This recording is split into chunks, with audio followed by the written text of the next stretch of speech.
It's Tuesday, September 16th. Wait. Good morning, Hank. It's Tuesday, September 18th. Hank, I really liked what you read yesterday, and I thought it had great potential, and I hope that one day you finish it. And speaking of finishing, guess who finished a revision of Paper Towns? Hint, it's me! Hank, I'm so, happy and relieved and excited. I just want to, dance! Yes! I gotta get in shape, man.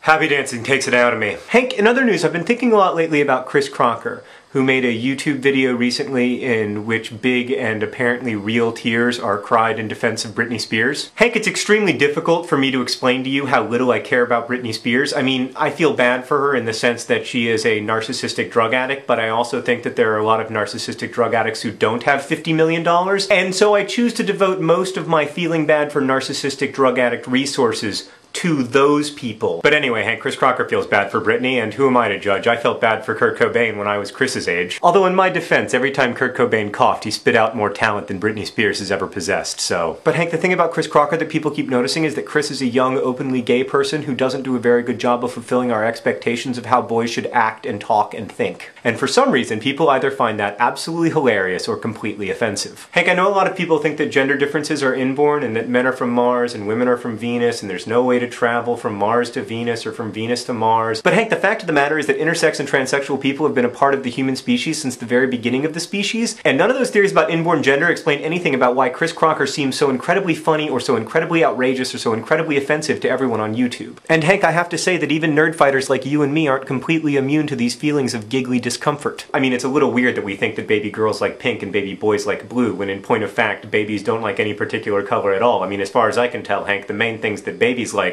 are, 1, putting stuff in their mouths, and 2, pooping. So anyway, Hank, all of this was brewing in my mind, and then over the weekend I was watching a video by one of our beloved secret siblings who pointed out that if you take a Hardy Boys book and you add "in your pants" to the end of the title, it becomes unusually hilarious an unusually high percentage of the time. So Hank, without further ado, I'd like to in your pants some children's mystery novels. First, we're gonna go with Nancy Drew. The Clue in the Jewelry Box in your pants. The Silver Cobweb in your pants. The Invisible Intruder in your pants. And now, Hank, some Hardy Boys titles. The Twisted Claw in your pants. The Hooded Hawk Mystery in your pants. The Masked Monkey in your pants. The Shattered Helmet in your pants. The Tower of Treasure in your pants. The Mystery of the Samurai Sword in your pants. The Stone Idol in your pants. The Four-Headed Dragon in your pants. The Swamp Monster in your pants. Passport to Danger in your pants. And of course, Trouble in the Pipeline in your pants. Now, Hank, maybe I'm looking into this a little bit too deeply, but it seems to me that long before we hit puberty and the question actually becomes relevant,